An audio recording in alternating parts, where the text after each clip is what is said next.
¡Retrocede! ¡No hay suficiente calle para alcanzar 88 millas!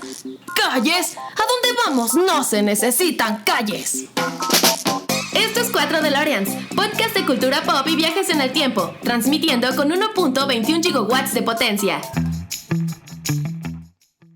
Hola a todos, bienvenidos y bienvenidas al episodio número 76 de 4 DeLoreans y estoy yo aquí de nuevo. El planeta de Eric lo necesito de nuevo, así que vamos a cubrirlo, no los vamos a dejar sin un episodio esta semana. Y el día de hoy vamos a hablar de un tema que para mí es realmente difícil, ya que yo no soy niña Disney, soy una niña traumadita, entonces me va a costar un poquito de trabajo, pero tengo a dos expertos en el tema, que son dos grandes amigos que hemos compartido muchísimas cosas en la vida y están este día acompañándonos. Tengo a mi querido Johans. ¿Cómo estás, Johans? Súper bien, muchísimas gracias por invitarme y seguramente este programa va a ser bastante interesante. Vamos a jugar y divertirnos con los temas que hoy vamos a platicar. Perfecto, muchas gracias, Johans. Y también tengo a mi querido Pablito. Pablito, ¿cómo estás? ¿Qué tal, querida Poli? Muchísimas gracias por invitarnos. Hola, Johans, hola a todos los que nos acompañan. Pues muy emocionado. No estoy particularmente seguro si yo sea una, como tú mencionaste, niña Disney, ni siquiera niña Disney, porque de veras, ni siquiera he visto Moana, que me han recomendado muchísimo, pero me gusta mucho analizar a los villanos, es un tema súper entretenido, entonces definitivamente vamos a tener una plática súper a gusto el día de hoy. Sí, y es que creo que acabas de decir algo bien importante. Creo que una buena historia es aquella que tiene un buen antagonista, un buen villano.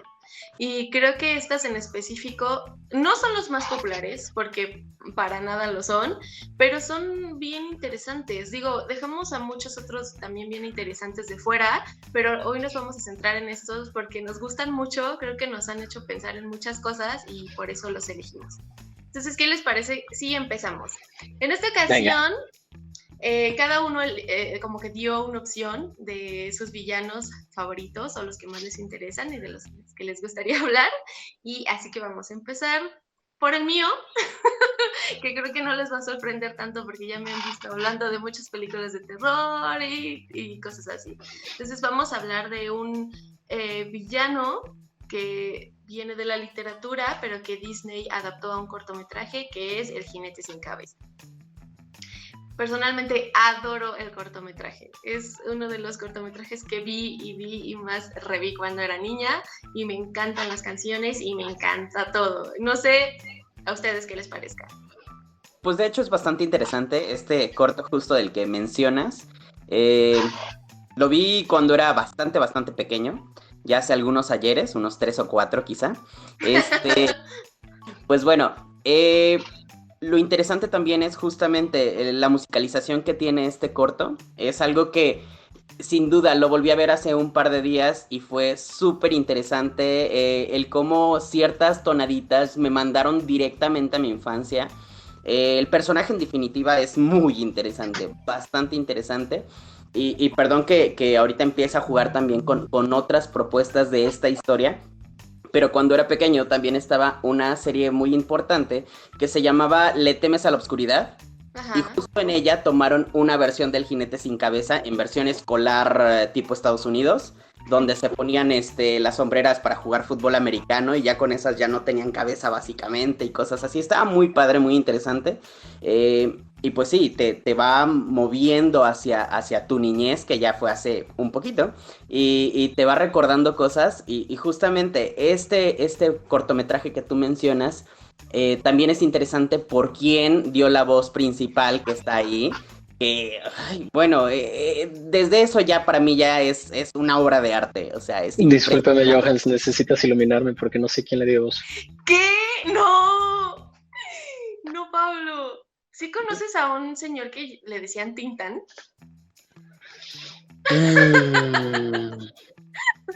Ay, quién sabe, Balú, ¿cómo se llamaban? Estos güeyes que se iban a Estados Unidos y regresaban y se sentían gringos. Pero sí, claro. O sea, no sabía que Tintán le había dado voz. Sí. Wow. Qué impresionante. Es maravilloso. Ok. O sea... Es un gran actor. Bueno, es que a ver, algo que es como una... Me voy a desviar un poquito aquí. Sí. una cosa que para mí me marcó desde el inicio de mi vida en la forma en la que yo consumía contenidos es que a mí me encanta siempre consumir el contenido en su idioma original. Entonces, por eso es que yo no sabía en inglés, digo en español, quién es el que le da voz, y a lo mejor pensé que era en inglés, pero no, efectivamente, si aquí lo hizo Tim Tam, pues entonces me queda clarísimo que es un contenido de altísima calidad. Pero, básicamente lo que quería comentar es que ya no sé si efectivamente sean las mismas canciones o las mismas voces que yo escuchaba, porque, o sea, me acuerdo clarísimo de un bum, bum, bum, bum, bum, bum, bum, bum. Y no sé si eso lo hayan... Exactamente, y no sé si eso lo hayan doblado. O qué, pero a mí me parece algo súper, pues, revelador, ¿no? Porque hay algunas cosas que yo veo de esa caricatura y las atesoro, pero porque me remiten a una voz, a una tonalidad, a un personaje que estaba en inglés, y ahorita no sé si yo lo vea en español le vaya a tener como cierto cringe, sí, claro. ¿Sabes? Volverlo a ver. Claro, creo que pasa mucho eso, ¿no? Cuando tú ves por primera vez un material, tanto en español o en idioma original, ese es el que, si te gusta, ese es el que se te queda. Y es muy difícil que lo puedas cambiar, ¿no? O sea, yo la neta no creo que lo hubiera podido ver en el idioma original porque no había internet.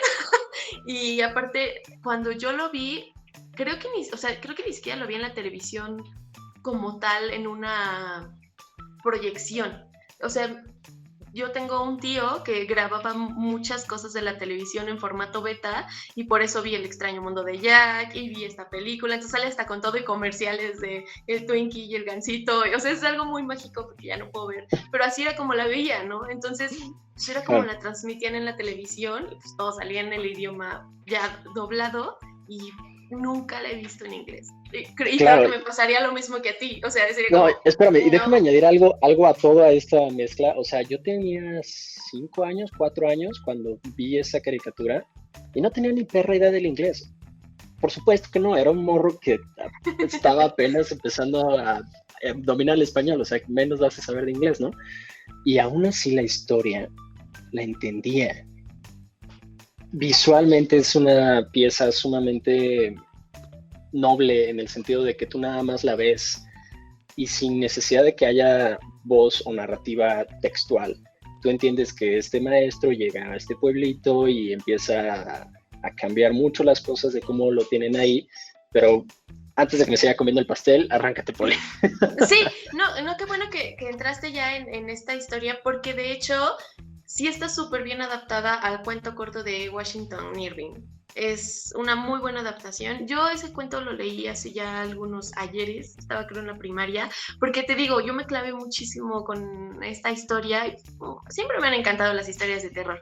Entonces por ahí compré, como afuera de la primaria, creo, un libro de 10 pesos que era El jinete sin cabeza, porque no sé si les pasa, pero igual en la primaria de repente salían las leyendas de, ay, es que se aparece el jinete sin cabeza no sé dónde, y el vato no se podría aparecer en ningún lugar porque para empezar es de la literatura y ni siquiera es de aquí, es gringo, entonces no podría. Amiga, pero seguramente en tu escuela sí se aparecía, porque recuerda que aquí en México todas las primarias eran panteones antes, entonces... Sí. Todas.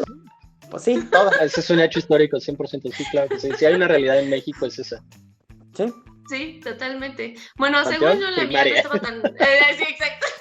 La mía según yo no estaba tan embrujada porque tenía como... estaba recién hecha, entonces no había nadie que había muerto ni nada. Era muy aburrido. Entonces seguramente, amiga, había un cementerio indio, eso sí. Hace muchos años, ¿no? Bueno, sí, toda Mesoamérica es un cementerio indio, amiga. ¡Ah, buen punto! No lo había pensado de esa forma. Ahora sé por qué tantas apariciones. Pero bueno, el chiste es ese, ¿no? Que es una historia que está súper bien adaptada, obviamente con más canciones, obviamente más amigable porque Disney. Y yo me acuerdo que había una película que rentaba en el videocentro que también era una adaptación del Jinete sin Cabeza y que estaba súper creepy porque era como como las primeras animaciones en computadora y se veía bien rara, pero no la puedo encontrar otra vez y yo la amaba y recuerdo verla así cada semana comiendo chetos con jalea azul que venía en los bolsos de Ay, no chetos manches, y una sí, mirinda qué azul. pedo, Dios. Y era mi momento favorito de la Ay, no. vida, ¿sabes? Pero no me acuerdo, de verdad, si alguno de ustedes, escuchas, saben cuál era esa película y tienen el título o tienen el link, la necesito en mi vida, porque de verdad era una gran adaptación, se veía súper creepy, estaban horribles los dibujos, pero me encantaba verla. Entonces, ¿No era la es mi de episodio. la que está apareciendo últimamente mucho de un viaje de unos niñitos con Einstein que aparece un... No, Ah, no. No, no, no, porque ok. era el jinete Espera, sin no, no. cabeza. Era el jinete sin cabeza, pero de verdad Ok, estaba ok. súper mal animada y la amaba por eso, porque le daba un toque bien creepy, bien, o sea, yo Es era como de... como, es horrible, me encanta. Sí, exacto, Es que así es. casualmente, en la actualidad hay muchas personas que como nosotros estamos disfrutando ese tipo, por ejemplo, de animaciones que eran malas y por eso eran buenas. En la actualidad, por ejemplo, también cuando me tocó volver a investigar sobre el personaje que más adelante voy a hablar, me topé también con varias películas, varias propuestas cinematográficas en donde justamente presentan una animación o un juego de video muy interesante, pero es como de muy baja calidad, que tú dices, ¿en serio no le pudieron poner 3 pesitos más de maquillaje y ya? No, no, no, en verdad es terrible cómo se ve, pero en la actualidad a mí me parece tan apasionante ver este tipo de animación, este tipo de juego, y cómo nos presentan de todas formas esta historia que al parecer pues es para niños, pero con estos personajes tan raros, antropomórficos y etcétera, resulta más creepy, más como para adultos la historia, y quizá por eso estoy más emocionado en seguir hablando de este tema.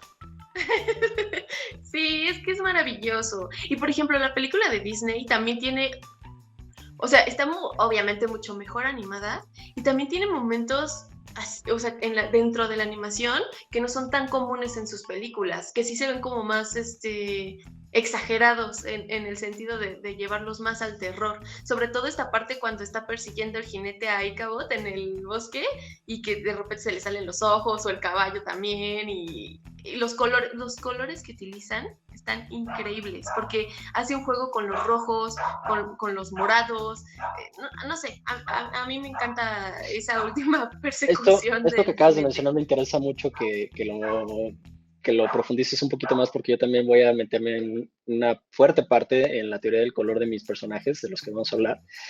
Y te quiero hacer una pregunta, ¿con qué color asocias a Ichabod y con qué color asocias a el jinete? Cuéntame. El jinete definitivamente con el rojo, Ujú. definitivamente, pero Ichabod nunca lo había pensado, pero tal vez sería como algo muy cafezoso, sí, como Como algo tonos café, ¿no? como tonos, ajá, exacto, algo así. Yo lo identifico con el amarillo y por una razón en particular, por su nariz, por su triangularidad de la nariz. Es algo que destaca y que es distinto a todo lo que el pueblo estaba acostumbrado a ver. Es algo radiante, es algo que de alguna forma es la guía en ese lugar tan lúgubre. Pero sí, por supuesto, o sea, su vestimenta es el marrón, pero el marrón no lo vemos en la naturaleza y pues, no nos dice nada, ¿no? Sin embargo, tú como niño, al ver a Ichabod, lo ves como, pues tu guía, este personaje es el güey al que empiezas a seguir desde el día 1 que llega al pueblo, y es la luz que se puede apagar ante el rojo de el jinete sin cabeza. Sí. O sea, es mi interpretación, o sea, porque efectivamente no es ni amarillo en particular, y creo que su caballo era blanco, ¿no? Sí, el caballo, es como blanco gris el caballito. Uh-huh. Sí, no, pero sí es precioso. cierto, cuando llega al pueblo, así es como boom, ¿no? Aparte, sí es cierto, es como completamente diferente su fisionomía, hasta la primera canción lo describe, ¿no?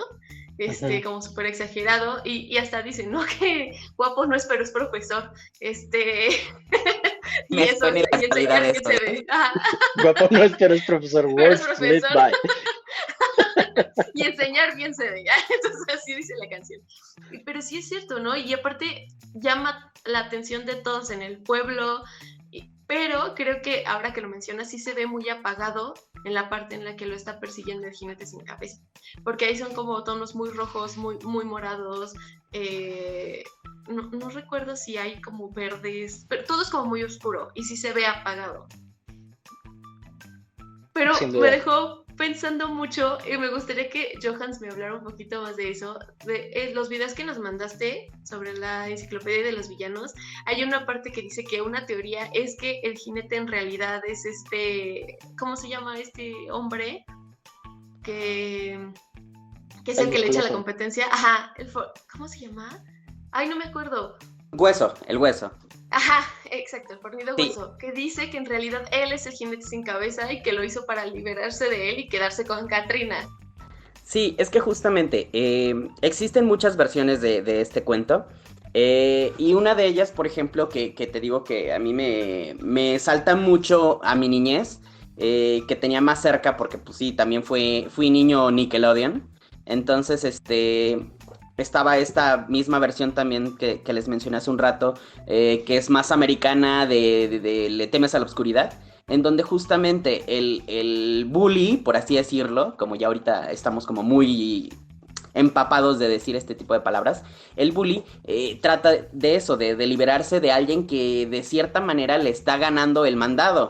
Y pues justamente en el cuento que tú nos pasaste en la versión de Disney, también es lo que pareciera que está sucediendo realmente. El hueso está tan enojado de que a fin de cuentas él era el número 1 en la lista para conquistar a la chica, pero llegó y nada más con hacerse el gracioso, pues ya le gustó demasiado a la tipa. Pues bueno, el hueso... Por ser profesor, amigo. Sí, digo, el ser profesor ya te da puntos, como ahorita los Sugar, ¿no? Pero bueno, no hablemos del tema, continuemos en el punto es que el hueso también se da cuenta, y nos los dicen ahí mismo en el cortometraje, que el profesor justamente tiene muchos problemas al creer en supersticiones. Por ejemplo, tira la sal y hasta está echando tantita sal para atrás. Y esto también, perdón que juegue un poquito con esto, me recuerda a cosas que me heredó mi papá en el sentido de las supersticiones. Cuando pasa el afilador de cuchillos, ahí me tienes, sacudiéndome los hombros para no tener mala suerte. Entonces es súper chistoso, pero ya sí. Nunca lo he hecho, me pregunto ahora cuántos años de mala suerte tendré y más bien ahora ya me queda claro. Sí, ¿Por qué llegó el 2020? Disculpen, mundo.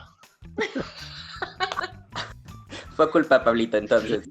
Pues bueno, y más o menos por ahí también nos va diciendo el cortometraje que busca cómo desquitarse, cómo vengarse el hueso de Ichabod. Entonces, hasta se ve que está como ahí pensando y planeando. Cuando se da cuenta que también le empiezan a espantar las cosas y creer en fantasmas y todo esto, es que él de la nada sale y se impulsa a contar la historia del jinete sin cabeza. Algo interesante, y hago un pequeño paréntesis aquí, que no me había dado cuenta, y cuando acabo de ver hace, te digo, como 2 días nuevamente el cortometraje, me di cuenta que un personaje de los que dice que algunas de estas apariciones aparecen sin piel, es idéntico al comensal de Ratatouille. ¡Idéntico! ¡Sí es cierto! Sí. ¿Qué dice? Y algunos se han visto sin sus pellejos. Ya me acordé de esa parte. Exacto. Sí. Es igualito. Idéntico. ¿A Ego? Ajá, sí. Es fabuloso. Hasta sale en la misma posición, así. Ah, no manches, sí es cierto. Ya, claro, así con esta parte. Sí. Oh, maldición. Talk about foreshadowing. Pues bueno, siguiendo con esto, se nota que él trata de meterle más miedo, y la cosa importante que le dice aquí en este speech es que recuerden que tienen que cruzar el puente, y esto lo guardan en prácticamente todas las versiones que he visto del jinete sin cabeza, que tienen que cruzar ese puente porque pasando el puente él ya no puede existir. Entonces es muy muy interesante, y pareciera que básicamente sale Ichabod y ya lo está esperando el hueso disfrazado del jinete sin cabeza. Digo, le quitaría un poco de magia decir que sí es, Ajá. Pero bueno, es una opción, una teoría. Sin embargo, este personaje, el jinete sin cabeza, es alguien que nos da una historia maravillosa, nos hace pensar justamente en que no estamos solos. Este No. tema también me gusta mucho, me gusta bastante. Hablan sobre todo, por ejemplo, que esta fiesta es en Halloween. en Halloween, en Noche de Muertos. Y sí, bueno, no sé ustedes, pero a mí la verdad sí en estas noches, aunque me encanta disfrazarme, maquillarme y todas estas ondas, también le tengo cierto respeto, porque sí creo que por ahí hay ciertas personitas que sí vienen del más allá y nos van a dar uno que otro susto. Así es, hay que andar con cuidado en la noche de brujas. ¿Por qué elegiste al jinete sin cabeza? ¿Por qué elegí al jinete sin cabeza? Pues es que yo creo que es mi historia favorita de todas las animadas de Disney. O sea, me encanta El Rey León, me encanta Hércules, pero el jinete sin cabeza yo creo que lo veía diario. O sea, me sé las canciones de memoria. Ay, sí, sí me voy a poner ahí obsesivo como los que dicen, no, es que me encanta la de la sirenita y me sé las canciones. Pues así me pasa a mí con el jinete sin cabeza. No, o sea, tengo así cuando Johan se estaba diciendo ahorita lo de de la noche de brujas y todo lo que describía yo tenía así en la cabeza, ¿no? La canción, porque sí es cierto, todo lo describen ahí, ¿no? Uh-huh. Entonces, pues no sé, es una historia que me gusta mucho, que me recuerda mucho a mi infancia y te digo, yo estaba súper obsesionada. Por ejemplo, la adaptación de Tim Burton también me gusta mucho, que es como ya más... Era la que te iba a preguntar, porque nuestra audiencia joven lo más probable es que vean esto y digan, ok, boomer, pero no he visto esta caricatura que salió literal, o sea, que literalmente vino a doblar Tintán, así de peso, trae, o sea, imagínate. Uh-huh.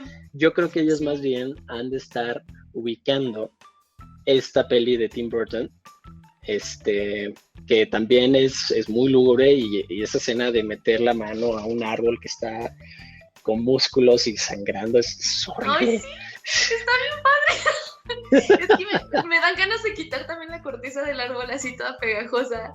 Está bien padre, aparte está bien padre la vestimenta. Bueno, y aparte aquí el Incabod ya es Johnny Depp, o sea, ya ni siquiera es el profesor, que es guapo pero es profesor, ¿sabes? O sea, exacto. Porque hasta Johnny Depp es como un criminólogo, ¿no? O sea, llega más como de forense que de otra cosa, que de maestro, porque llega a investigar los asesinatos de Sleepy Hollow. Entonces la versión de Tim Burton sí se sale un poquito más del cuento original de Washington Irving, pero sí lo hace un poquito más lúgubre. Ajá. Pero igual está increíble. No sé, la elegí porque la quiero mucho. No sé. Bueno, qué de decirte, y perdón que haga este paréntesis para decir una tontería, pero pues si Johnny Depp es el Ichabod, ay, si es maestro que me enseñe lo que quiera, no pasa nada, ¿eh? Pero bueno, regresando al tema, sí, esa versión es súper... Te puedo enseñar doblaje, amigo. Tengo muchas cosas que decir, pero me las voy a guardar por respetar el programa. Pero bueno, esta versión es bastante interesante. La verdad es que Tim Burton en sus adaptaciones de muchas cosas, y de hecho más adelante voy a hablar también de eso, es alguien que me fascina, me encanta, porque hace que los contenidos sean nuevos. Aunque ya tengas la historia, tengas como más carnita en todas estas historias, porque le van agregando detalles muy interesantes que los hacen, sí, más oscuros, más lúgubres, pero también más perturbadores, y por ende quizá es que me atrapan todavía más. Uh-huh. Sí, es como sí, creepy, pero todavía está en el rubro familiar, ¿sabes? O sea, no pasa esa línea, no es sí, no es como algo que no puedas no ver, ¿sabes? Sí, es como algo que le gusta a los niños raritos, así. Así, exacto. Sí, por ahí ya hay un episodio de Tim Burton aquí en 4 DeLoreans y justamente es eso lo que nos gusta del director, ¿no? O sea, como que sí tiene un toque muy específico, aunque creo que sí le ha pasado un poquito lo que le pasa ya a Stephen King en los últimos años, ¿no? O sea, ya hiciste tanto y sorprendiste tanto y ya estás tan viejito que a lo mejor ya no... Ya perdiste un poquito el toque, ya no estás sorprendiendo tanto, pero las primeras cosas que dio están bastante bastante padres. ¿Y por qué no, hablando de Tim Burton y de sus adaptaciones y de Johnny Depp y de personajes que ha hecho, por qué no pasamos con los que escogiste, Johans, que tienen mucho que ver también? Cuéntanos un poquito de quiénes nos vas a hablar. Para empezar, tenemos que decir que a mí me tocó hablar sobre la Reina Roja o la Reina de Corazones. Y la verdad es que déjame para empezar quitar la letra O. Son dos personajes diferentes, así que tendría que decirte que vamos a hablar de la Reina Roja y la Reina de Corazones. Estos personajes, para empezar, en mi historia personal, hablando de mi añoranza, de mi infancia, sí te diré que esta historia es la que más me ha apasionado, honestamente. Y tendríamos que comenzar a decir que Alicia en el País de las Maravillas, que justamente fue escrita por el queridísimo llamado Lewis Carroll o Lewis Carroll, bueno, que este es un seudónimo realmente, un seudónimo de el nombre Charles L. Dodgson, que justamente escribió en 1865 esta historia. También después, en 1871, escribió Alicia a través del espejo. 1871. Algo interesante de estos dos libros es que nos hablan de Alicia y su viaje a este mundo súper raro. En el primer libro, que justamente es Alicia en el País de las Maravillas, o realmente se llamaba Las Aventuras de Alicia en el País de las Maravillas, en esa nos muestra a una reina de corazones que justamente es una baraja sin más, en la cual ella manda en este país súper raro, con figuras antropomórficas, con animalitos que hablan y que todos hemos soñado quizá a veces en nuestras locuras de nuestra cabeza de este tipo de personajes, ¿no? En esta versión justamente absorbe a otro personaje y por eso también tiene ciertas particularidades que igual en las de Tim Burton absorben al mismo personaje, lo desaparecen de la historia. Y este personaje es muy interesante, muy interesante, que se llama la Duquesa. Justamente este personaje era el que aparecía en una casa donde estaban echando pimienta a la comida y todos estaban estornudando y etcétera, etcétera. Es padre que lo absorba porque justamente hace a un personaje más regordete, más como siempre enojado, pero tiene sus momentos de serenidad, donde es apacible. De hecho, la duquesa, por ejemplo, siempre está vacunando a un bebé, que realmente es un puerco. Entonces es muy interesante. Insisto, estas historias, o esta historia me encanta. ¿Por qué? Porque justamente nos permite divagar, nos permite pensar en un mundo en el cual no hay tantas reglas como en el que estamos viviendo, que igual a veces nos pasamos las reglas por donde queremos y nos brincamos todo, ¿no? También en el otro libro, esto es importante, en el libro de Alicia a través del espejo, estamos hablando de la Reina Roja, que realmente es la reina del ajedrez. En el ajedrez que mencionan acá, hay una reina blanca y una reina roja. Y ahora sí, me permito concentrar estas dos historias para crear justamente al personaje que vemos en las películas de Tim Burton. ¿Por qué? Porque justamente unen estos dos personajes y crean a un nuevo personaje, que justamente en la película se llama Irasebet. Justamente lo toman de la ira, pero necesitan justamente un personaje divertido, que sea malo, que sea cruel, pero que también tenga un pasado. El pasado de este personaje es súper interesante. No sé si sabían que justamente toman al último libro, que viene siendo el de Alicia a través del espejo, para hablar de la Reina Blanca y la Reina Roja. La Reina Blanca, pues es la hermana menor que honestamente ella inicia la transformación de la Reina Roja para que sea mala. La Reina Blanca, para empezar, se llama Mirana. Mirana es la hermana menor e Irasebet es la hermana mayor. Quien merece el trono es la hermana mayor, que en este caso es la Reina Roja. Sin embargo, desde pequeñas hubo como diferencias de amor para cada una de las hijas, y la Reina Roja se comienza a sentir cada vez peor, en el sentido de que empieza a tener como más disgustos por parte de su hermana menor, hay una historia muy importante y que, por ejemplo, esta historia la cuentan me parece que en la segunda película de la versión de Tim Burton, en donde nos cuentan cómo es que inicia el enojo en contra de Mirana por unas tartas. La mamá había preparado unas tartas maravillosas.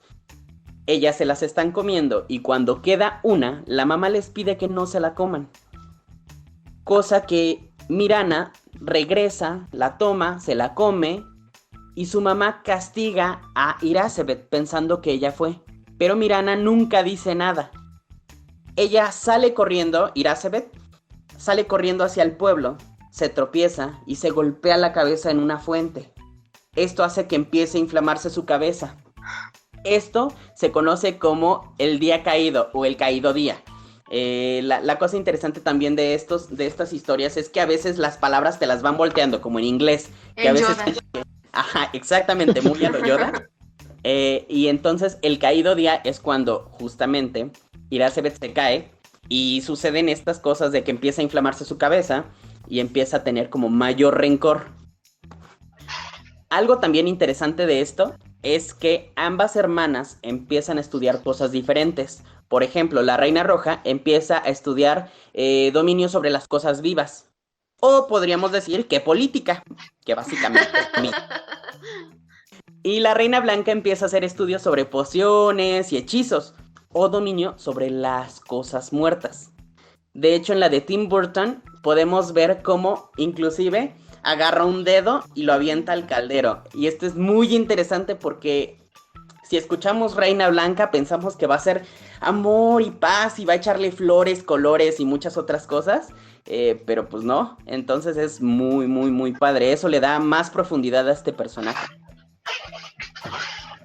Ay, no sabía nada de ¡Qué esto! locote! Está genial. Estoy así como... Es que me encanta... Ustedes no lo saben, pero Johans estudia mucho a los villanos. Él es actor. Entonces siempre está estudiando todo de los personajes y siempre está yendo a su psicología y a lo que hay más allá y lo que hay más allá de los villanos.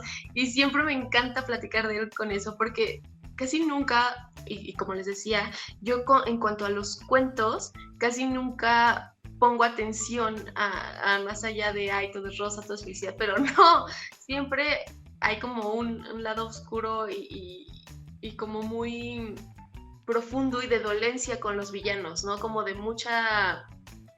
¿Cuál es esta palabra? Como de mucho rencor y por qué actúan así, ¿no? Y eso me parece muy interesante. Casi todos lo hacen como en venganza y deberían buscar a un psicólogo, terapia o algo así, pero vaya, esas son las motivaciones y siempre son mucho más interesantes que los personajes protagónicos que viven como en un mundo color de rosa y así todos lelos. Y es que justamente es algo súper interesante. Ahorita que lo mencionas, a mí, por ejemplo, creo que los personajes que más me apasionan de las historias sí son los villanos. He tenido la suerte que en la mayoría de las obras en las que he sido llamado, me llaman para ser a un villano. Sí, es cierto, eres villano. Entonces, siempre. Sí, me toca ser villano. Es que o me tocan dos cosas muy, muy raras, ¿no? O me toca ser el villano, o me toca ser el amigo gordito súper bonachón. Y entonces ya soy alguien que siempre va a ayudar al protagónico, ¿no? Pero la verdad es que yo disfruto más a los villanos porque tienen, justamente como te decía con Tim Burton, como más carnita, como más cositas para poder masticar, más información, más cosas para poderle dar más sabor a esta historia. Ok, y en ese sentido, Johans, ¿qué hace a la Reina Roja una villana? ¿Qué hace la Reina Roja una villana? Primero que nada, creo que los villanos nos van a demostrar, o mejor dicho, nos van a presentar a nosotros los vicios que tenemos, que la verdad a veces no nos damos cuenta. Y con vicios me refiero, por ejemplo, a la ira. Que a veces nosotros no nos tomamos el tiempo de esto. Había antes una como campaña que decía, cuenta hasta 10 antes de enojarte, ¿no? Yo contaba hasta 10 corriendo, 1, 2, 3, 4, para que todavía me alcanzara el enojo y soltara el golpe. Entonces, más o menos así, este personaje nos muestra cómo también ella busca poder. Ella busca poder, busca ser el centro de atención. Y esto pasa mucho, por ejemplo, con los actores. Y lo voy a decir tal cual. Yo soy actor y también peco de esta situación que quiero ser el centro de atención a veces. O casi siempre. Entonces, esta situación me encanta de este personaje. ¿Por qué? Porque justamente quiere ser la reina. Otra de las cosas importantes es que cuando es su coronación, mandan a pedirle a la familia Haitop, que justamente es la familia del sombrerero, que haga la corona. Hace una corona, pero no pensando en las proporciones de la nueva cabeza que tiene la reina roja, que realmente ya es muy hinchada. ¿No le fue a tomar las medidas antes el Seguramente sombrero?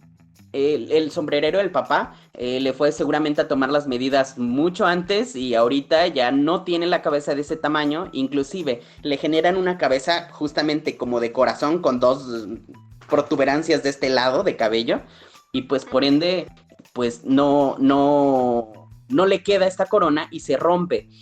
La gente empieza a reír a carcajadas. En este momento, Irasebet, o la reina de corazones, se enoja tanto que empieza a gritar que se callen y que no sé qué, y se va a vengar de la familia Haitop y no sé, muchas cosas.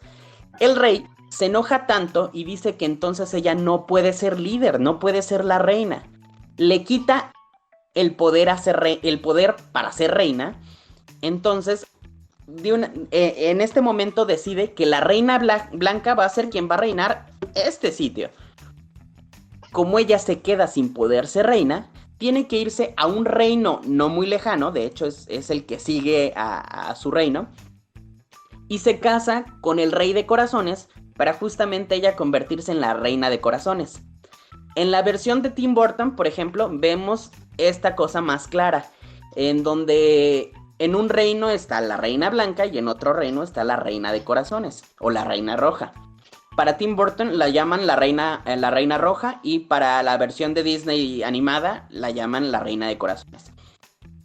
Esto es súper interesante, pero ¿qué quiere decir? Que ella no se siente segura. La verdad es que no confía ni siquiera en que la gente que está a su alrededor es porque realmente la aprecia.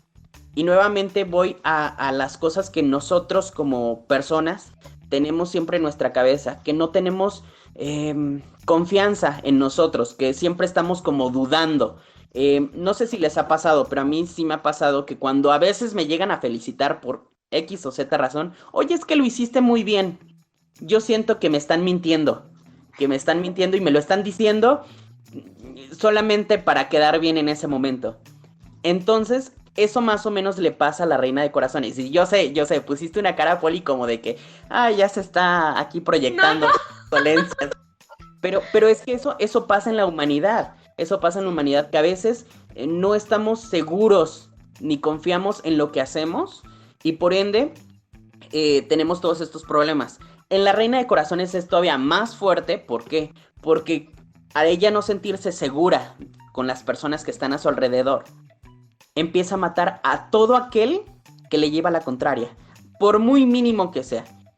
Si nos vamos a la versión de Disney, a la de caricaturas, podemos ver que solamente porque plantaron rosas blancas, les va a cortar la cabeza.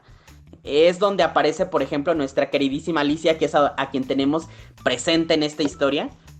Pero en este momento empezamos a ver cómo hay muchas piedritas que se le van colocando en los zapatos de la reina de corazones o la reina roja, que nos van a generar un personaje todavía más desquiciado un poco.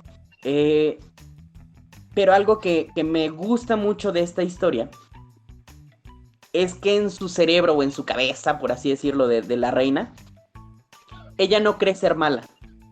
Ella cree que lo que está haciendo es lo correcto. Y creo que por eso elegí este personaje, porque este personaje no cree ser mala, cree que está siendo justa. Y a veces así actuamos nosotros. Creemos que estamos haciendo algo que tiene que ser de esa manera porque es lo mejor, y realmente lo que estamos haciendo es caer en nuestra propia mentira. Sí, Ay, no sí, sé si contesté la pregunta de Pablito, pero pues... No, sí, sí. No, sí. Es que sí, o sea, por ejemplo, cuando lo piensas de esa forma, o sea, creo que casi nunca conocemos tan a profundidad lo que hay detrás de un villano, de un personaje. O sea, es muy raro, a menos de que sea una novela, a menos de que sea una caricatura, a lo mejor una serie, incluso en los cómics. Pero, por ejemplo, si te vas a la versión de Disney y te quedas con esa versión por el resto de tu vida, es eso. O sea, la reina la vas a ver como una caprichosa que quiere que se haga lo que ella dice nada más porque ella dice. Pero cuando piensas en una niña, a lo mejor que todo el tiempo estuvo opacada por la sombra de su hermana y que siempre la culpaban sin hacer nada, simplemente porque así nació y así es su destino, pues tiene todo el sentido que ahora ella esté todo el tiempo con la guardia en alto, ¿no? Y diciendo, a ver, no, aquí soy la reina y se hace lo que yo diga y ahora no me la van a voltear como me lo han hecho toda la vida, ¿no? Entonces sí, totalmente, funciona de esa manera y creo que así funcionamos todos, ¿no? O sea, tú vas por la vida actuando a tu conveniencia, porque pues obviamente no te vas a ir haciendo daño. Una cosa que suele hacer Disney con estas historias es que tiende a hacer a los personajes muy unidimensionales, o sea, o es blanco o es negro, no hay grises. Y cuando te echas un clavado a la literatura, al origen de sus motivos de cada uno de esos personajes, te vas dando cuenta que hay cada cabeza es un mundo, y en el caso de la Reina de Corazones es enorme su cabeza y es enorme el conflicto que ella tiene interno, y toda esta realización interna de que está haciendo lo correcto, de que es una reina justa, de que ella está haciendo lo correcto, es justamente parte de la pregunta que te hacía Johan, y efectivamente, o sea, sí, creo que se la respondiste. Aparte, a mí lo que me gusta mucho de esta obra de Lewis Carroll es que los reyes pasan un poco a segundo plano, como en el ajedrez. Bueno, siempre cuando no te hagan jaque mate, sigues todavía con mucha pelea adentro, y las reinas son las piezas más poderosas y son las que van llevando la pauta de una partida.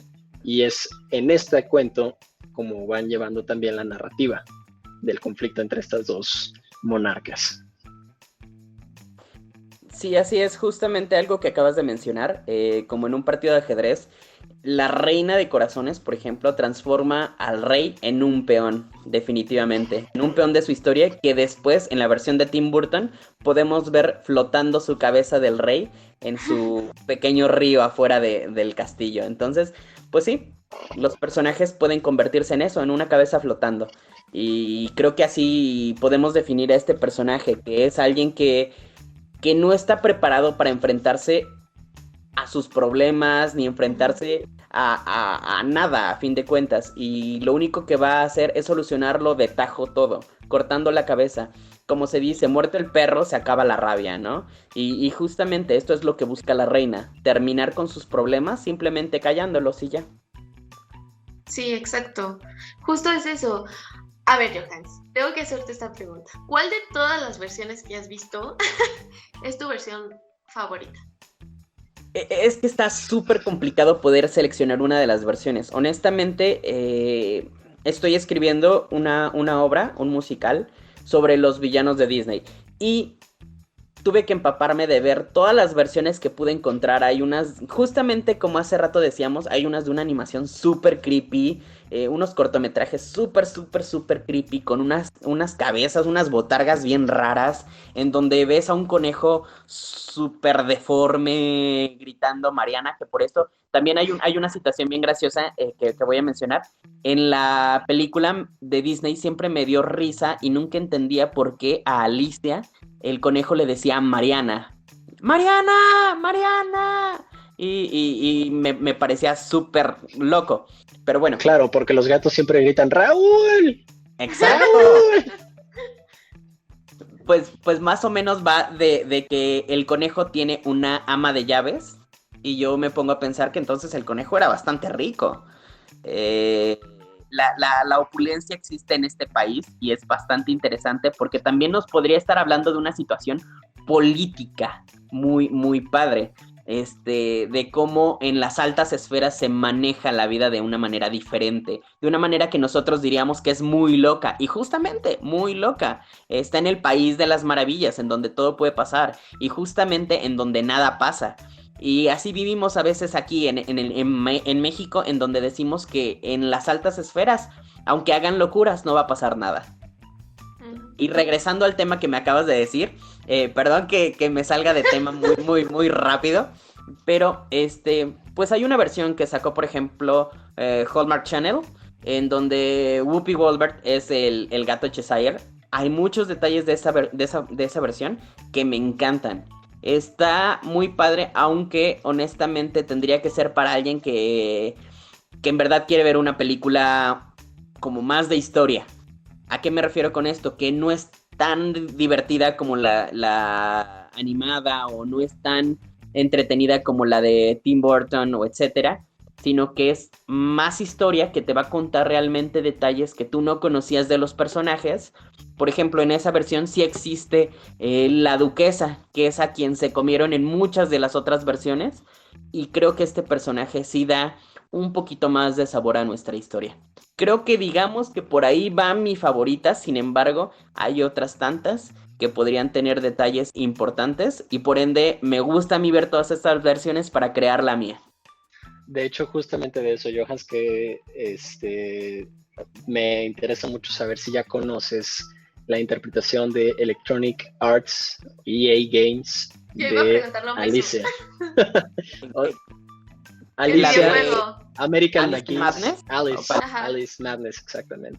Sí, pude jugarlo 2 ocasiones. De hecho, lo tiene mi hermana. Me parece bastante bizarro, honestamente. Es que justo tiene una motivación padrísima. Según lo jugué hace añísimos, o sea, creo que fue de los primeros juegos de computadora que jugué, porque de veras, o sea, era cuando los polígonos eran caras súper puntiagudas y así, pero aquí te cambian por completo la narrativa del libro. Aquí te cuentan la historia de cómo una niña se queda sin padres porque el gato durante la noche tira una vela y se incendia la casa. Y Alice termina en un orfanato, solamente se salvan ella y el gato. Y en sus pesadillas el gato se reaparece como el gato de Cheshire. Y bueno, todos los personajes están torcidísimos, por supuesto que sí. O sea, aquí ya el conejo es una cosa espantosa, horrible y de terror. Y más allá de cualquier análisis de las motivaciones de cada uno de esos personajes, te vas dando cuenta que son formas en las que el subconsciente de Alicia está generando mecanismos de manejo de sus emociones, porque no tiene otra forma de verlo más que en su subconsciente. Esto es súper interesante. De hecho, hace un tiempo escribí una versión justamente de Alicia en el País de las Maravillas, en el que los personajes eran los pecados capitales. Entonces, también es cómo vas a generar personajes cada vez más, pues más acercados hacia ciertos problemas que a veces queremos tapar en la vida, y cómo los vas a convertir en algo con lo que la gente se puede identificar. Uh-huh. Y que la gente pueda decir, inclusive a veces dicen, ay, no, es que este personaje no me gusta. Y vienen los dichos de señora en donde dices lo que te checa, te choca. Ajá, sí. Y pues es justamente como esta clase de cosas que tú dices, no me gusta esto, pero porque realmente siento algo me está dejando. Y justamente a veces nos reflejamos en estos personajes y decimos, y a veces creo que por ahí va el hecho de encontrar nuestros pecados en estos villanos, por así decirlo. Estos vicios de los que hablé hace rato, que nosotros muchas veces no queremos ver, pero sí tenemos. Exacto. Sí, creo que tiene mucho de eso los villanos en general, ¿no? Que sí son como reflejo como de cosas muy negativas de cada uno de nosotros, como ya lo mencionabas hace un momento. Pues, mi querido Johans, ¿quieres decir algo más de este personaje o pasamos con Pablito a que nos hable de sus personajes? De una vez pasemos con Pablito, que yo también ya quiero escuchar qué nos tiene que contar. Sí, muy porque bien. Creo que estos dos personajes en específico sí son más Disney.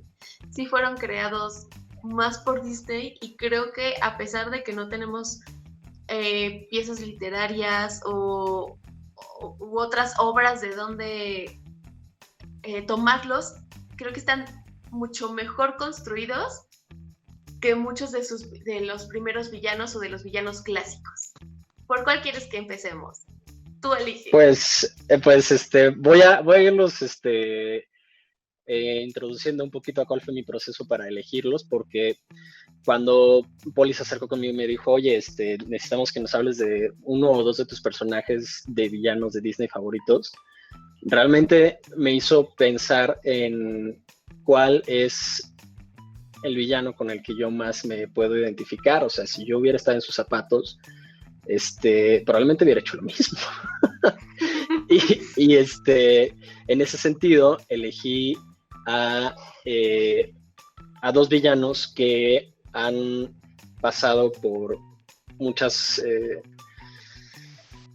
los mismos conflictos que nosotros pasamos, aunque no vivamos en un mundo de monstruos o aunque no vivamos en Perú hace muchísimos años, sí tenemos varios de esos conflictos hoy en día. Y en particular voy a hablar un poquito de la precarización laboral, porque es pues un mal que muchísimos jóvenes lo viven ahorita en carne propia, y que es padrísimo sentir que hay una historia allá afuera que te habla a ti y que puedes identificarte un poquito, ¿no? Entonces, en ese sentido, yo elegí a dos personajes. Elegí a Yzma, de Las Locuras del Emperador, y a Randall, de Monster Inc.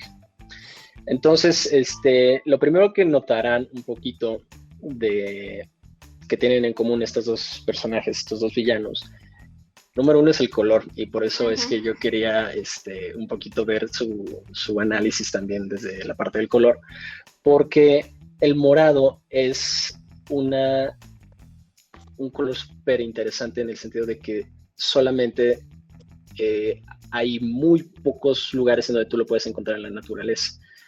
Y en ese sentido, tanto en los videojuegos como en las historias animadas, han tenido que irse haciendo su propio lenguaje. Entonces, el morado durante muchos años era muy difícil de encontrar en las prendas, porque para poder producir, aunque sea un poquito de tela, tenías que tener acceso a muchísimas conchas de caracol y rasparlas y procesarlas, y hacer una prenda que fuera completamente morada era algo que solamente se podía dar el lujo la realeza. En ese sentido, por eso el morado lo asociamos con la realeza, con algo que es que tiene poder, que tiene control, que es algo que exuda parte de su influencia hacia los demás. Y este color también en los videojuegos ha sido interpretado con otro significado completamente, que es el de la corrupción.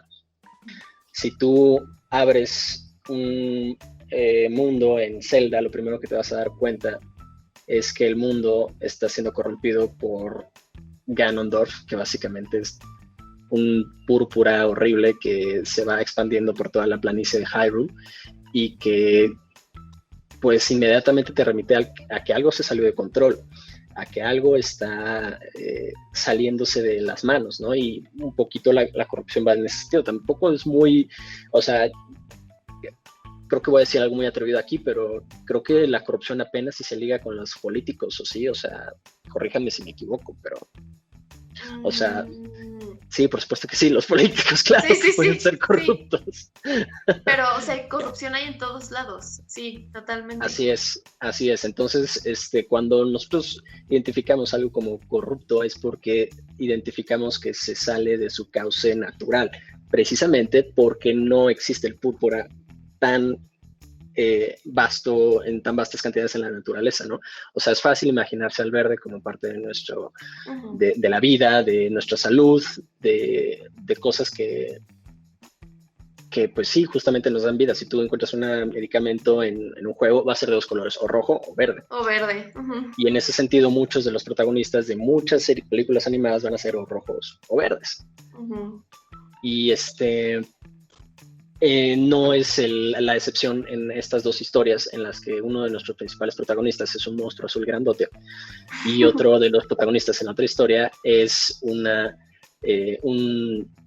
persona verde grandota. Hablo de Pacha y de Sullivan, por supuesto. Ajá. Entonces, y bueno, el otro monstruo es verde y chiquito y pues Ajá. también está muy divertido. Que de hecho, estaba viendo unos videos de cómo era el concepto temprano de ¿De Mike? de Mike, y era muy divertido porque era un monstruo que no tenía brazos, nada más tenía los 2 pies y era un ojo. Y estaban eligiendo una corbata. Entonces a mí me pareció muy divertido porque básicamente la corbata era un taparrabos. Entonces se me hizo un concepto súper cool. Y qué bueno que decidieron irse por ese camino y no por cómo se vería Mike con barba, porque entonces ya sería otra cosa por completo. Pero bueno, en particular Randall e Isma sufren de que están respondiendo a el mundo que los rodea en la forma más natural posible. Es decir, vamos a empezar por Isma.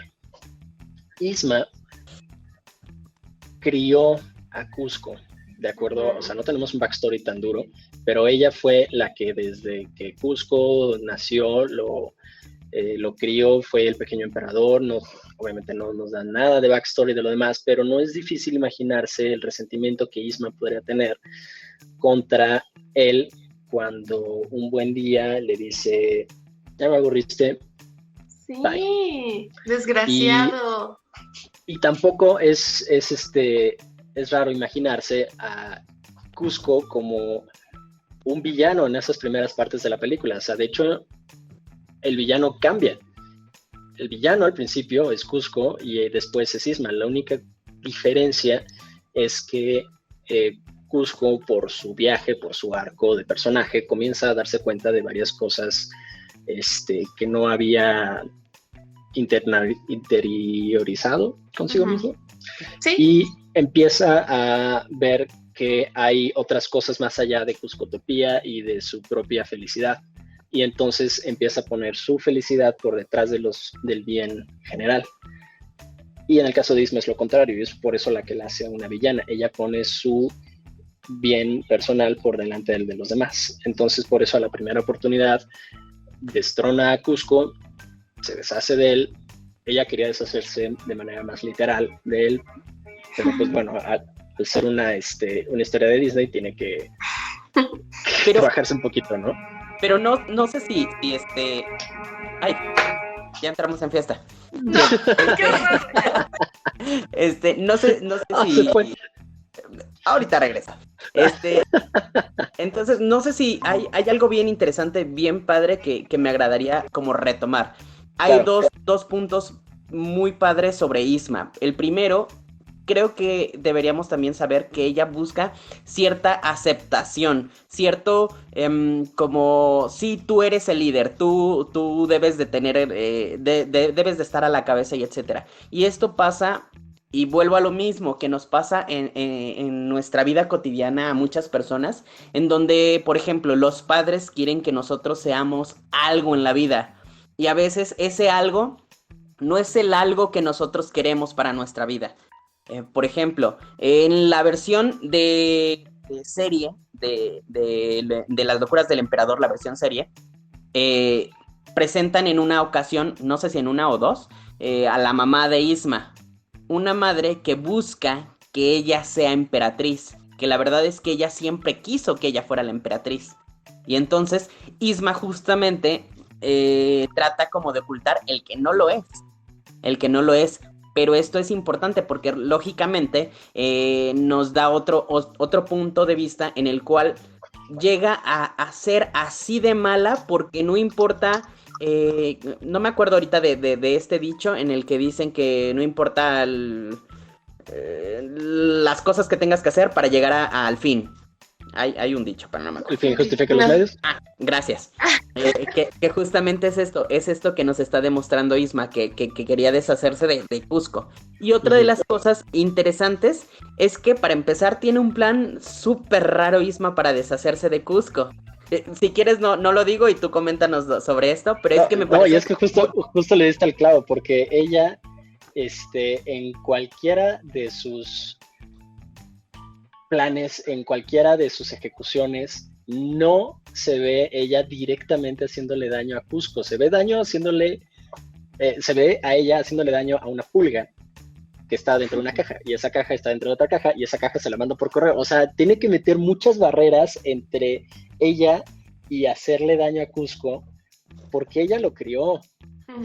O sea, ella fue la que desde bebé lo vio crecer, a lo mejor vio sus primeras palabras. No es muy difícil imaginarse que le haya, pues, dado toda su energía para que él resultara ser ese spoiled child, ¿no? Entonces, y también al final de la película, cuando ya finalmente los tiene acorralados y ella saca un puñal, no se lanza ella contra Cusco o contra una llama, se la avienta a ¿cómo se llama?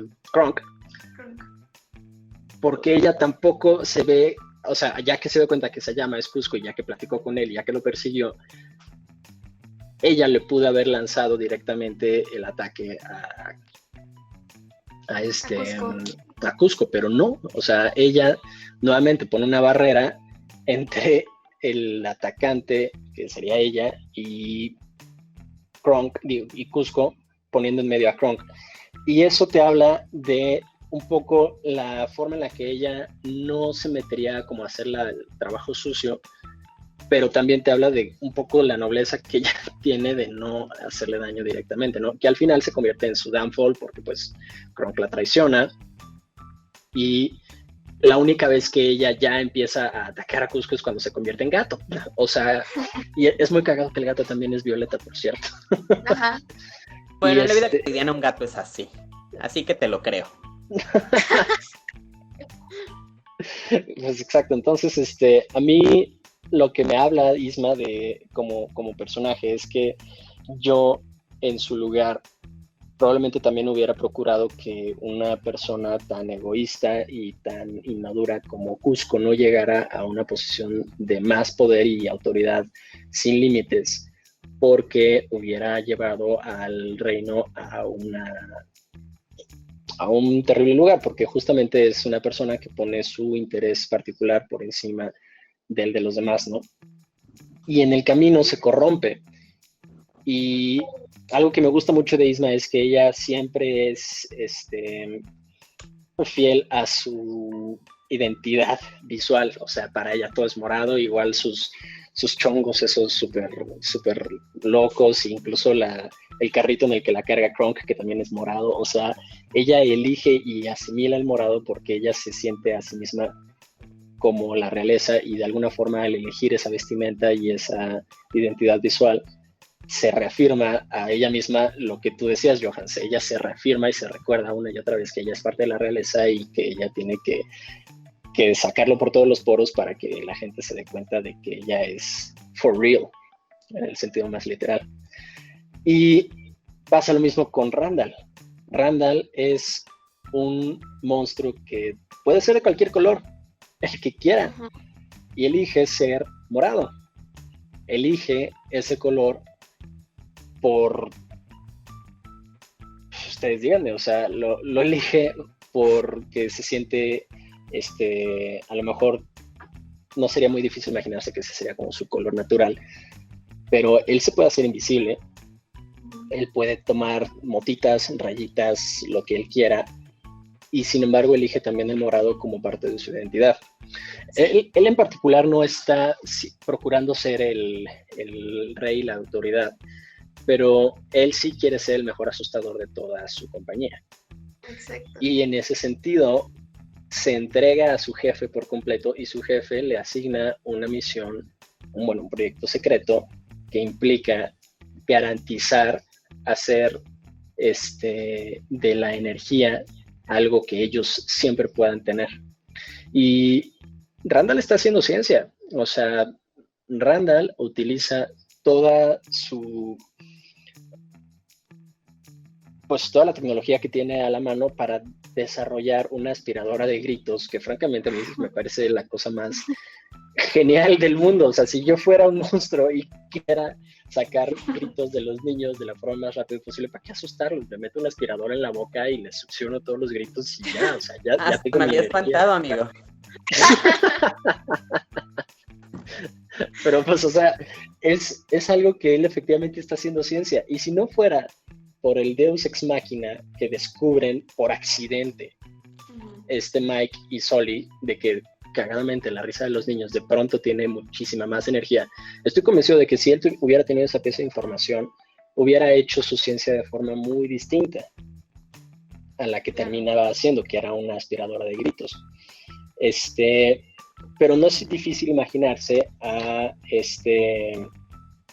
señor Warrenus metiéndole una presión intensísima a Randall para desarrollar esta máquina de gritos, que sí es un poco inmoral. Si nosotros hacemos el símil con los animalitos o los pollitos que tanto nos gusta comer, pues básicamente estamos haciendo lo mismo. Estamos, o sea, si tú te pones a pensar en pollo empanizado, básicamente es un pollo al que le quitas a sus hijos, los bañas en su jugo, les pones pan y es como una cosa monstruosa. Y Randall realmente estaba haciendo eso, pero a su modo y en su mundo. Él estaba haciendo una milanesa de pollo con la misma milanesa de niño. Ay, qué feo. Una milanesa de niño, exacto. O sea, él estaba usando todos los recursos que tenía a la mano para cumplir su propósito laboral, que era darle energía limpia a todo el mundo, ¿no? Entonces, el mundo de los monstruos. Entonces, a mí, francamente, estos dos personajes me resuenan porque no es difícil imaginarse un curso diferente al que ellos hubieran tomado. Es decir, ambos respondieron a las necesidades que se les presentaron de la forma más lógica que ellos entendieron. O sea, efectivamente hay partes morales en las que, si se ve desde la perspectiva de los protagonistas, es fácil identificarlos como villanos rápidamente. Sin embargo, este camino, este arco por el cual viajan tanto Isma como Randall, de hecho los acaban colocando en una posición en donde aún así siguen siendo funcionales ante la sociedad, precisamente porque otro de los significados que no hablé del púrpura es que da un sentido de incertidumbre. O sea, no sabes si es rojo, no sabes si es azul, no sabes como por cuál se va a decantar. Y en ese sentido también te implica los escenarios en los que hubieran triunfado. Si Randall hubiera tenido éxito, hubieran tenido un mundo con energía limpia en donde utilizan a los niños como milanesas de pollo para tener energía siempre. Y en un mundo en el que Isma hubiera gobernado, quizás hubiera tenido un poquito más de criterio al momento de gobernar que Cusco, ¿no? Aunque bueno, esto te lo tachan inmediatamente desde el inicio cuando le dice, ¡ja! Debiste pensar antes de nacer en la miseria. O sea, esa frase básicamente es la que te hace como el no de cómo es que hubiera funcionado. Pero también hay que recordar que Isma efectivamente gobernó durante un tiempo en ese pueblito, ¿no? Y a diferencia de como lo vimos en La Roca del Rey León, en donde Scar había gobernado durante tantos años mal, que ya estaba todo muerto, tú llegas y es una ciudad vibrante en donde hasta están usando trampolines gigantes en ese momento en el que Isma todavía está gobernando, ¿no? Entonces a mí me encanta porque no es un escenario catastrófico el escenario en el que ellos ganan, precisamente porque son motivaciones profundamente humanas y profundamente lógicas. Exacto. Que una sola pieza de información es lo que hizo la diferencia. En el caso de Monster Inc., el hecho de que la energía que genera la risa de un niño es mucho más poderosa que la de un grito, es la información a la cual nunca tuvo acceso Randall. Y en el caso de Isma, vaya, pues, si acaso la amistad, porque la diferencia entre Cusco e Isma es la amistad, que Pacha, por necesidad, termina siendo con Cusco. Entonces, Isma lo más cercano que tenía era Kronk, y Kronk pues no era un amigo, era un fiel servidor. Pues sí, igual que estaba haciendo su chamba. obedecía sus reglas, era sumamente leal, y al final yo creo que nada le dolió más a Isma que la traición de Kronk, que de hecho es también al final el que la termina derrotando, porque Isma ya tenía en sus manos la pócima secreta, incluso más allá de la amistad que tenía, sí. Y en ese momento, o sea, es una cosa que es casi hasta mágica, ¿no? Porque efectivamente esa fue la única diferencia, Kronk. Si ella no le hubiera aventado el cuchillo a Kronk, si ella hubiera tomado el control de su amor que tenía por Cusco, porque yo sí creo que lo amaba, yo sí creo que le importaba mucho, y aunque lo haya tratado de matar, ella estaba haciendo desde su posición lo correcto, porque...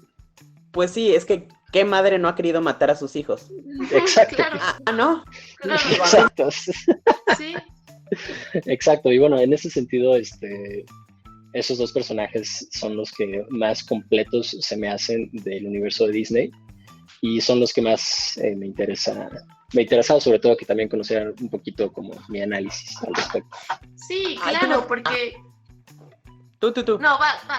Ok, hay una cosa bien interesante que me agradaría retomar un poco. Por ejemplo, yo también soy un poquito creyente de estas cosas místicas y maravillosas. Y por ejemplo, algo que me agradaría mencionar sobre el color, sobre la teoría de color, pero más yéndonos hacia la cosa mística, es que el morado es el color de transmutación, de cambio. Exacto. Entonces, justamente con todo lo que tú hoy nos acabas de contar, yo puedo entender también cómo se modificó el pensamiento de estos personajes. Y el color morado también me da a entender justo esta situación. Que se modificó, que de ser buenos se volvieron malos, pero no necesariamente por ser malos, sino porque había también una responsabilidad de llegar a un fin. 1, conseguir la energía suficiente para el mundo de los monstruos, o 2, mantener a salvo este reino, a fin de cuentas.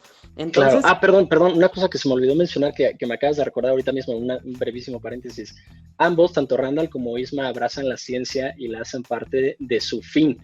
Y eso a mí me encanta, porque probablemente Isma, la razón por la que gobernó también es porque encontré una pócima que le echabas tierra y comías pan, o algo así, ¿no? O sea, justamente esta parte que mencionas, Johans, es una cosa que también me gusta mucho, que ambos, tanto Randall como Isma, son científicos. Cierro paréntesis, adelante. Y para continuar justamente desde tu paréntesis, es cierto que, por ejemplo, vemos a Isma, que es una científica, sin embargo es una científica que nos muestra pociones, a fin de cuentas, que podrían no ser pociones, sino ser medicamentos que logren otra cosa, y etcétera. Pero, por ejemplo, hay una teoría que hace un rato yo medio les comentaba antes de comenzar con esta grabación, y que a mí me parece muy interesante. Hace un rato ya mencioné quién es la mamá de Isma, pero una teoría nos menciona quién es el papá de Isma, y pues esta teoría puede estar descartada. Sin embargo, a mí en mi corazoncito me encanta esta teoría. ¿Por qué? Porque me deja ver un personaje todavía más interesante, de donde se podría sacar todavía más carnita. Quien se considera en esta teoría que es el papá de Isma es Sekel Khan, el hechicero de Camino hacia el Dorado. Y entonces, supuestamente, todas estas ideas de modificar al mundo y etcétera, se las deja su padre. Una cosa interesante es que antes de que se llamara Las Locuras del Emperador, tenía otro nombre que la verdad es que no recuerdo, pero lo importante de esto es que en esa versión había una canción de Isma que se llama Extingan la Luz. Y está súper padre, está súper profunda y nos cuenta otra parte importante de la historia. Pero aquí quiero regresarme al principio, donde Pablito nos contó que Cusco se deshace de Isma y le dice, pues ya me aburrí y ya, bye. Pero también hay otra cosa que me hace pensar en la actualidad, en lo que pensamos de las personas que ya se jubilaron. que ya básicamente muchos, yo he escuchado honestamente, porque mi madre, por ejemplo, ya es jubilada, y yo he escuchado muchos comentarios de otras personas en donde dicen que los jubilados pues ya nada más son un lastre porque justamente nada más están recibiendo dinero del gobierno y etcétera, etcétera. Pero pues la verdad los jubilados ya trabajaron una vida para tener al menos una vida, una muerte segura y cómoda, por así decirlo. Ya nos dieron toda su fuerza, todos sus años. Y esto es lo que le pasa a Isma y me hace pensar en que en la actualidad vivimos algo similar como lo que le está pasando a Isma, que la corren justamente porque ella ya es vieja y fea. Sí. Y entonces Sí, ya sí, sí. estamos pensando en que cuando la despiden es porque justamente esto pasó. Y lo que no dice esta historia y decía en esa canción era que Isma culpa al sol por haberle quitado su belleza. Pasó tantas veces el sol que ya le quitó su belleza. Y lo que ella quisiera era apagar el sol para que ella pudiera ser joven nuevamente.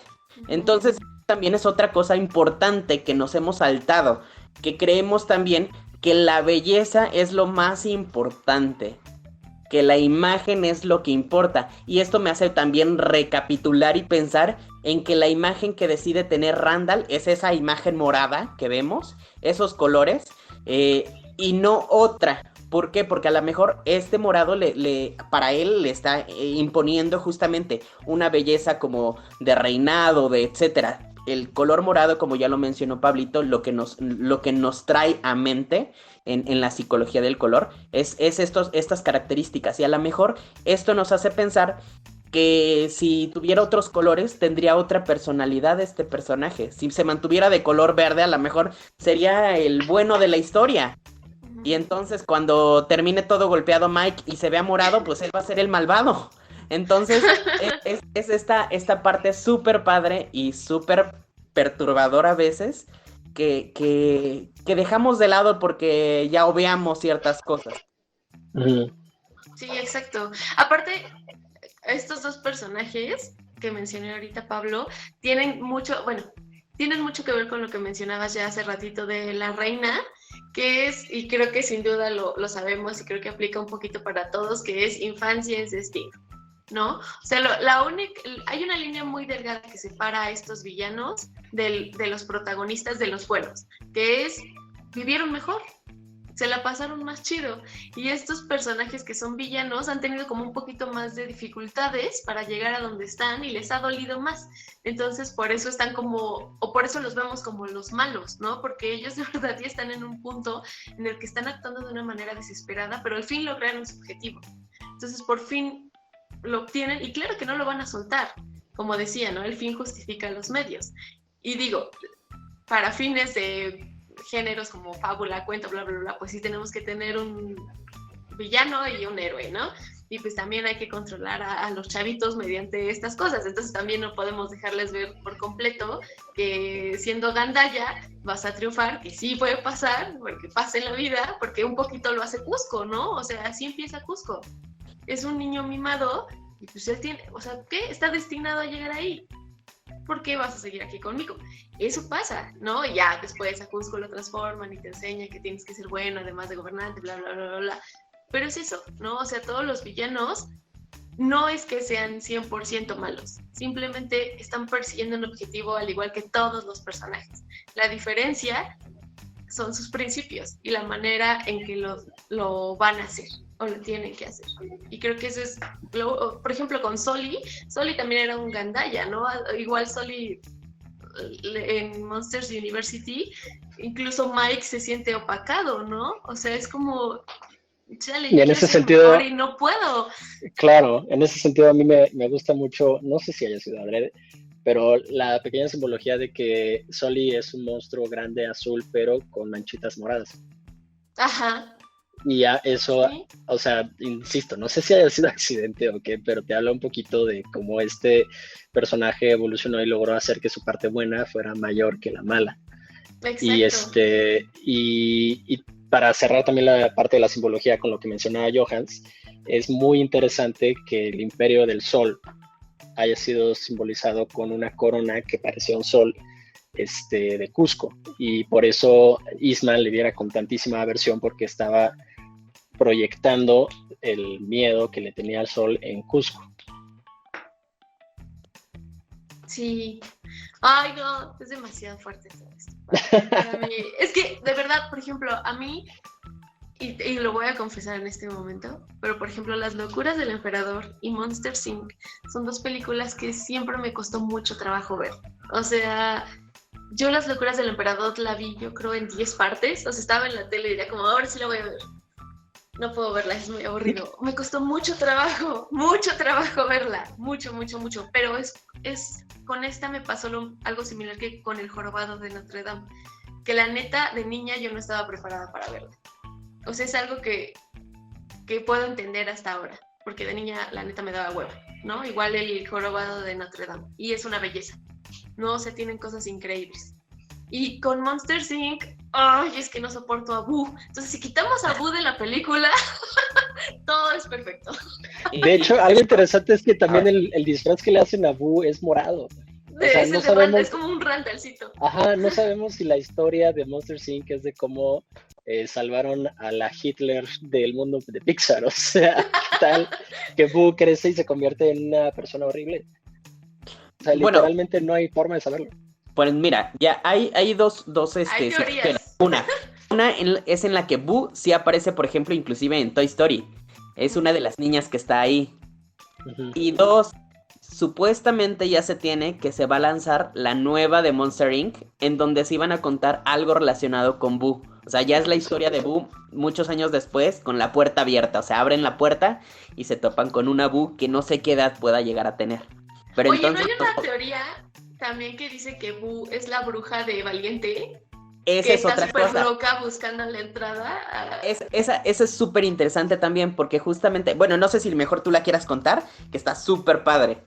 Sí, o sea, justo es que no, tampoco he visto completa Valiente, perdón, me cuesta mucho trabajo también, pero justo se encuentra con una bruja, ¿no? Que creo que es la que les da las pociones de los ositos a su familia y dicen que aparece una puerta, que no sé si una o varias puertas, y que eso da a entender que Boo se volvió loquísima y viajó como en varios portales y por eso está como en la época como celta, ¿no? Pero pues ya es una De hecho, viejita. algo interesante de esta justa teoría que estás mencionando es que sí, ella abre como puertas, porque igual abren la puerta y ya no hay nada en su casita. Y la vuelven a abrir y ahí está. O sea, sí es súper padre. Y aparte, en la pared hay unos dibujos que parece ser que es Zully. Entonces, es súper, súper padre y súper interesante creer que esto es real. Y que ella Claro. se volvió tan loca y desesperada por encontrar la puerta para encontrarse nuevamente con ellos. Y esto nos hace pensar en un vínculo tan importante como el vínculo que, por ejemplo, tuvo Isma con Cusco, Ujú. con el cual, pues, no se puede deshacer de él. Hay tanta fuerza en ese vínculo y lo puede odiar porque a fin de cuentas él le está quitando el poder de estar en el trono, pero aún así tiene algo de amor ahí adentro. Y sucede lo mismo con esta loca bruja que prácticamente, si fue real, entre comillas, desperdició toda su vida buscando la puerta correcta. Ujú. Es verdad. Y bueno, realmente no sé si de la bruja tengamos el nombre oficial, pero definitivamente Boo no es el nombre oficial. En una de esas resulta que el No. nombre real es Claudia Tiderman. Y ahí tenemos otro rabbit hole por el que nos podemos meter. Exactamente. Ay, chicos, pues yo creo que vamos a tener que dar por finalizado este episodio antes de que nos sigamos y nos sigamos y nos sigamos las horas, porque está increíble. Y bueno, las teorías Pixar y todo lo que une a Disney, creo que igual jamás terminaríamos, ¿no? Entonces, yo les agradezco muchísimo este episodio, me encantó, estuvo súper interesante, igual descubrí muchas cosas nuevas. Voy a darle otra oportunidad a estas películas y las veré con otros ojos, lo prometo, ya no seré tan amargada, porque sí está súper interesante. Y definitivamente Disney tiene un equipo de producción y de guión y de todo impresionante, y claro, nada está por casualidad, entonces es muy interesante también estudiarlos desde ese punto. Y bueno, chicos, ¿quieren compartir algo más? ¿Quieren dejarnos sus redes sociales donde puedan ir a felicitarlos o a gritarles o algo así? ¿Pablito? Bueno, pues si me quieren aventar la madre o ir a hacer preguntas o lo que quieran, me pueden encontrar en Instagram como Pululungo11. Y pues sí, o sea, nada más como conclusión, Poli, muchísimas gracias por habernos invitado aquí a 4 DeLoreans. Yo también disfruté muchísimo el programa, aprendí muchísimas cosas y la verdad es que ahorita lo único que quiero es ir a jugar ajedrez o sentirme un poquito más conectado con la historia de la Reina de Corazones, porque sí es heartbreaking lo que le pasó y no es justo y quiero un poco cerrar esa parte de la catarsis. Exacto. Gracias. ¿Johans? Pues bueno, por mi parte, por si quieren ir a dejar algún comentario, alguna opinión o lo que sea, en mis redes sociales me pueden encontrar, por ejemplo, en Facebook, en mi página oficial que es Johans Nara, o igual en Instagram, igual estoy como Johans Nara, o TikTok como johans.nara. Y ahí también subo cosas relacionadas con villanos porque me encanta hacer maquillajes. Y ahí he hecho infinidad de maquillajes de villanos. Y pues bueno, para cerrar esto nuevamente, muchísimas gracias, Poli, por habernos invitado. Muchísimas gracias por también haber seleccionado un tema tan apegado a mí, honestamente. Que me hace pensar tantas cosas y divagar demasiado, creo. Pero bueno, muchísimas gracias. El programa me encantó haber platicado con ustedes, perdón. Y pues bueno, espero que no sea la única vez que nos invites. Y pues ahí estamos pendientes. Muchísimas gracias. Gracias a ustedes, chicos. Y bueno, ya saben, yo Poli Huerta en todos lados. Ahí dejen sus comentarios. También aquí abajo pueden dejarnos algunos comentarios. Si ustedes quieren participar en el podcast, ya saben, las redes de 4 DeLoreans, 4 con número, o pueden contactar a Eric Motelet también en sus redes sociales y ya se ponen de acuerdo de lo que quieran hablar. Saben que este es un espacio abierto para todos. Muchísimas gracias. Ya nos estaremos escuchando la próxima semana. Seguramente ya estará Eric por aquí, o tal vez no. Todo es una sorpresa, un misterio. Ya saben, todo puede pasar. Muchísimas gracias, chicos, cuídense mucho y hasta la próxima. Bye bye. Hasta luego, gracias. Bye. Pueden encontrar a 4 DeLoreans en Spotify, iTunes y YouTube. Conducción y concepto, Eric Motelet. Voz en off, Poli Huerta. Sigan escuchando 4 DeLoreans porque el próximo martes voy a enviarlos de vuelta al futuro.